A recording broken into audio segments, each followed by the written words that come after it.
부동산 시장을 계속 보셨잖아요. 네네네. 그리고 이제 계속 이쪽에 몸담으셨기 때문에 우리 또 이제 구독자분들이 궁금한 게 지금 현재 부동산 시장이 좀 어떤지 좀 제가 대표님 개인적으로 한번 좀 여쭤보고 싶습니다. 어떻게 보십니까? 네, 저 최근에 네. 보니까 뭐 우리 저 다세대 같은 원룸 빌라는 뭐 네. 전세 사기 때문에 네. 상당히 이 선호도가 좀 많이 떨어졌습니다. 떨어져가지고 보통 그런 집들은 거의 그 세입자들이 예. 많이 유찰돼 가지고 자기 세입자들이 울며 겨자 먹기 식으로 자기들이 그냥 사는 거. 어쩔 수 없습니다. 예. 막 그렇게 돼 있고 누구나 그렇게 이 부동산 우리 저 경매 입찰 법정에서 그 부동산 입찰 경매 시장에 대한 흐름을 보면은 그렇게 막 적극적으로 나서는 것은 없습니다. 아직까지도 이 가격이 더 떨어질 것이다. 네. 막 이런 것도 있고, 막 가장 큰 이유는 뭐 대출이겠지요. 네네. 대출이 문제인데, 근데 뭐 저는 뭐 이렇게 생각합니다. 혹시 뭐 내년에 총선이니까 네. 또 혹시 뭐 대출 제도가 조금 더 바뀌지 않을까, 막 이런 생각을 또 가지고 있는데, 지금 현재 부동산 시장에서 경매 시장 같은 데는 주거용보다는 비주거용. 비주거용. 상가, 토지, 공장, 네네네. 이런 등등이고, 또 그것이 또 어떻게 보면은 주택 대출이 아니기 때문에 네. 좀 대출이 좀 수월하고. 예. 그래서 그런 경우도 있고, 그래서 최근에 딱 보면은 며칠 전에 수원법원에서 팔렸던 용인시 철인구에 있는 네. 그 땅. 90명이 들어왔어요. 90명. 예, 92명이 들어왔어요. 엄청 많이 들어오는 거 아니에요? 네네네. 92명이 들어왔다면은 네. 집행관이 그 92명을 다 불러주는 것도 그렇고 입찰 봉투를 개찰할 때 네, 상당히 네. 힘들고 네. 그 법정에 92명만 오는 게 아니고 92명 중에서 한 사람만 데려오더라도 그렇죠. 뭐 보통 180명. 보통 혼자 안 갑니다. 네, 그렇죠. 뭐 2명, 3명도 갈 수 있는데 네. 야, 그 한 사건에 200명이 와. 막 그럴 때는 앉아 법정에서 그럽니다. 자리 정년 때문에 이 사건을 먼저 하겠습니다. 이래가지고 좀 자리 정리하는 경우 있는데 그럼 네. 92명. 네. 또 최근에 뭐 어저께인가 그렇습니다. 역삼동에 역삼동. 우리 이거 강남역과 역삼동 중간에 보면은 네. 그 좀 틈새 시장 같이 주택가 안에 빌라가 있어요. 아, 네네네. 그 빌라 통째로 경매가 나왔는데 그 1층이 커피숍이에요. 예. 1억 5천입니다. 1억 5천밖에 안 해요? 예, 커피숍입니다. 왜 그렇죠? 그래서 감정이 1억 5천입니다. 근데 결과는 네. 2억 7천에 낙찰받았는데 네네네. 80명이 왔습니다. 그렇죠. 자, 이거 보면은 네. 안 팔리는 것은 안 팔리지만 인기 있는 거는 인기 있는 것은 모인다. 근데 모인다. 이런 것도 있고. 예.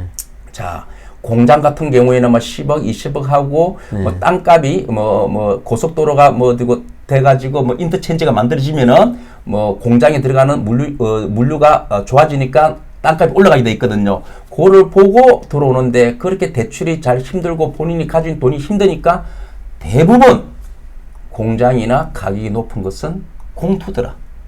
여러 명이 오더라. 여러 명이 온다. 비록 한 사람이 오더라도 자 대리인으로 위임을 다 받아오고 예. 그런 경우가 지금 현재 돼 있고 나름대로 보면은 간망도 하고 안 하지만 특정한 곳, 즉 모든 곳에 인구가 다 감소가 되니까 주택을 산다는 사람들이 인구가 감소되니까 주택을 사겠다는 사람이 좀 작아질 수 있지 않습니까? 예. 그런데 모든 도시가 인구가 감소되지만 유일하게 화성은 인구가 늘어나요.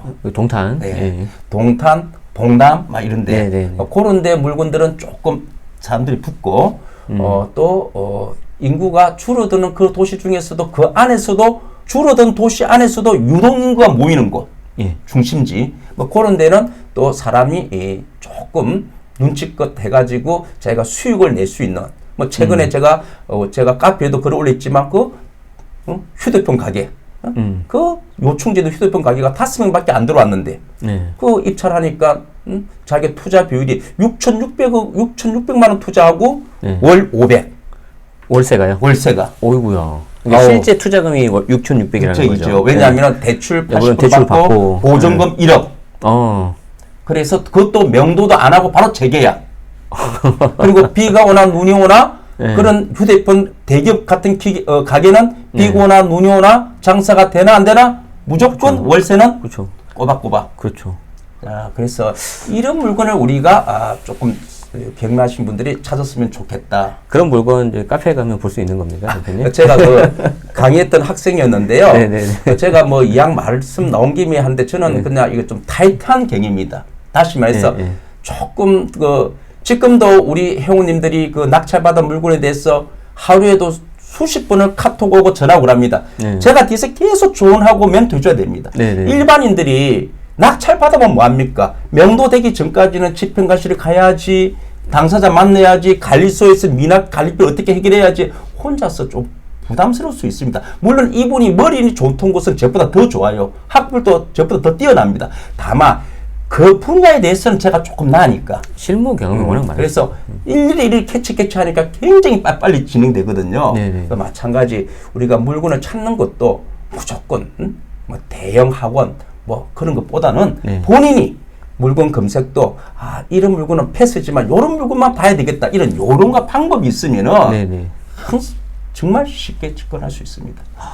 뭔가 여러분들이 들으시면서 이런 거 좀 찾아봐야겠다는 생각이 들지 않으십니까? 자, 그래서 이제 아마 이제 나도 좀 경매 공부를 좀 해야겠다. 뭐 이제 새롭게 하시는 분도 계실 거고 예전에 좀 했는데 다시 좀 해야겠다 하는 분들 계실 건데 이 공부 그리고 이제 투자하시려는 분들에게 좀 해주고 싶은 조언 좀 말씀해 주시죠, 대표님. 정말 우리가 경매가 머리가 좋고 변호사라든지 의학 박사가 경매에 유리하다. 이렇게 되면은 헌법에 위배됩니다. 대한민국 입찰법정은 누구나 다 공평하게 되어 있습니다. 그리고 입찰법정 안에서 법원에서 우리 경매를 배우는 분들이 좀 오해를 하고 있더라고요. 어떤 오해를 하면은 나는 저 집을 살 때 권리 분석을 내가 해야 된다는데 여러분 그거 잘못된 이야기입니다. 권리 분석은 낙찰자 여러분이 하는 것이 아니고 법원에서 합니다. 법원에서. 그래서 법원에서 하게 됐습니다. 법에 나와 있어요. 법원은 물권 명세서를 작성해야 된다. 그 작성하는 내용 중에서는 낙찰자가 인수해야 될 부분 그런 걸 다 적어놔야 된다는 겁니다. 그런 걸 적어놨지 않는 상태에서 이 집이 팔렸다면 그 집은 불허가 되고 또 나중에 되면 매각 취소가 되고 불허와 매각 취소를 모르고 지나갔다면 우리 낙찰자는 나중에 국가로 상대로 손해배상 청구해가지고 경매 담당 공무원은 구상금을 하는 그런 사례가 법에 나와 있습니다. 그래서 물권 명세서만큼은 경매계장과 사법보좌관님이 굉장히 철두철미하게 보가지고 우리 이 집을 샀을 때 소위 말해서 추가 분담이 있을 수 있나 없나, 이 집을 샀는데 낙찰자가 소유권 제한이 되나 안 되나, 또는 소유권 상실이 되나 안 되나, 그런 거를 다 적어놨기 때문에 그런 말이 있으면 그 집을 안 사면 되는 거지요. 그렇죠. 그리고 내가 살더라도 내가 손해를 작게 하려면 많이 유찰되면 사야 되겠죠. 여러분들은 물권 명세서를 볼 줄 알면 되는데 한글만 알면 됩니다. 다만 여러분들은 권리 분석은 그렇다 치고 여러분들이 해야 할 일은 법원에서 안 해주는 거, 즉 등기상 권리 분석은 법원에서 다 해줍니다. 그래서 경매 정보지에 보면은 뭐 소멸, 인수 다 알려주고 있습니다.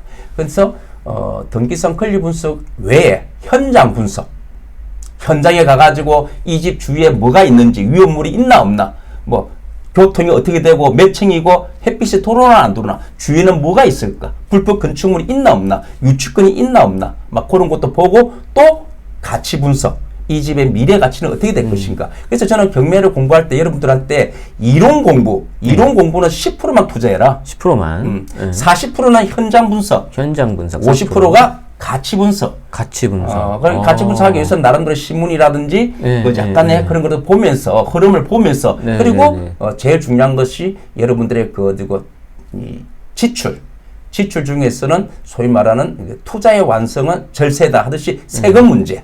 세금을 모르고 경매는 이제 성공 못 합니다. 지금이 그렇습니다. 그래서 그런 부분까지 오히려 경매 이론보다는 약간의 세금에 대해서 조금 더 적극적으로 해야 되지 않을까.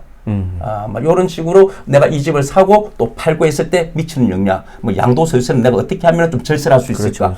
아무리 내가 낙찰받고 잘 사면 뭐합니까? 절세를 잘함으로써 내가 순이익이 남길 수가 있는 건데요.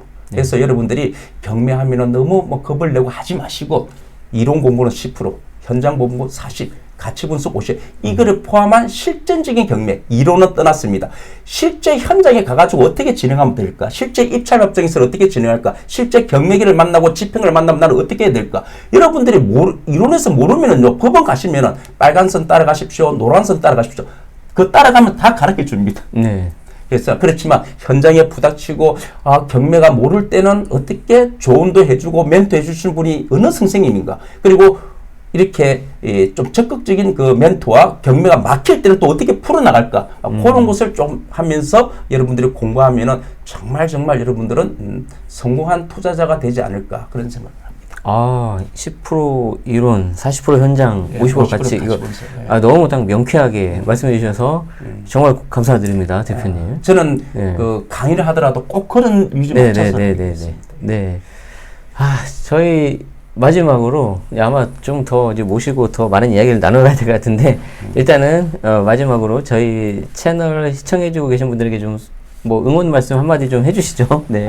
제가 오늘 그 잠실에 제네시스 박 우리 대표님한테 왔습니다. 지금 이게 지금 10층인데요. 너무너무 분위기도 좋고, 우리 오늘 오니까 우리 이 대표님께서 점심도 맛있는 것도 사주고, 너무 이 사무실이 깨끗하고, 제가 있는 목동은 비교도 안 될 정도로 무슨 말씀이십니까? 너무 좋습니다. 네. 그래서 이렇게 또 평소에 우리 제니스 박 우리 대표님께서는 제가 많이 존경하고 옛날부터 한 번씩 제가 뵈야 된다고 생각했는데 또 이렇게 기회가 돼가지고 오늘 뵙게 됐습니다. 물론 그 전에 이름을 듣고 다 알고 있습니다. 서로는. 네. 그래서 오늘 이렇게 직접 뵙고 나름대로 이야기를 하면서 이렇게 참 제가 오늘 영상을 좀 이렇게 좀 초대받아서 왔는데 너무 저는 영광입니다. 하나 제가 조금 욕심이 있다면은 네. 이렇게 이 부동산 절세도 강의하면서 유명하신 이 부동산 세금에 대한 우리 제니스 박님하고 이 천자봉이 한번 경매를 조합해가지고 이거 뭐 우리 제니스 박 독장님을 위해서 실천 경매 막 이런 것을 뭐 온라인이나 막 이런 강의를 한번 준비했으면 저는 어떨까 싶은데 만약 그런 기회가 있다면 저는 참 영광스럽게 생각하겠습니다. 아닙니다. 제가 영광이고 한번 제가 네. 기획을 한번 해보겠습니다. 네. 그래서 제가 오늘 우리 독자님들에게 드리고 싶은 이야기는 이 경매 공부는 너무 어렵게 하지 말자. 네네. 머리 좋다고 1등 된다는 보장은 없습니다. 법원은 다 평등합니다. 오히려 제가 항상 느낀 것은 그겁니다. 10년 경매 공부하고 20년을 투자해도 남는 게 없는 사람은 있습니다. 그런데 경매를 어저께 배운 사람이 아까 제가 말했던 그 상가, 휴대폰 가게 6,600 투자해가지고 월 500 나오는 겁니다. 그런 걸 봤을 때는 엄청난 수익이 되는 겁니다. 그럼 그 사람들은 10년 공부했습니까? 20년 공부했습니까? 의자를 갖들어온 기초생입니다. 그래서 저는 경매의 고수는 10년, 20년 한 사람이 아니고 기초라도 투자를 성공한 사람이 바로 고수다. 그래서 여러분도 늦지 않습니다. 경매 공부하시면은 정말 여러분 도움이 될 수 있습니다. 다만 이론 경매보다는 실전 경매, 실무 경매, 실무 명도 이런 거를 좀 배우시면 많이 도움이 될 것 같습니다. 너무 감사드리고요, 대표님. 네네. 앞으로도 자주 한번 나와주시고 자주 또 뵐 수 있도록 하겠습니다. 저도 한번 좋은 자리를 또 한번 기획해 보도록 하겠습니다. 네, 다시 또 불러주면 영광으로 생각하고 또 오겠습니다. 네, 물론입니다. 자, 오늘 시청해 주셔서 감사합니다. 저 천자봉 플러스 정상열 대표님이셨습니다. 고맙습니다. 네.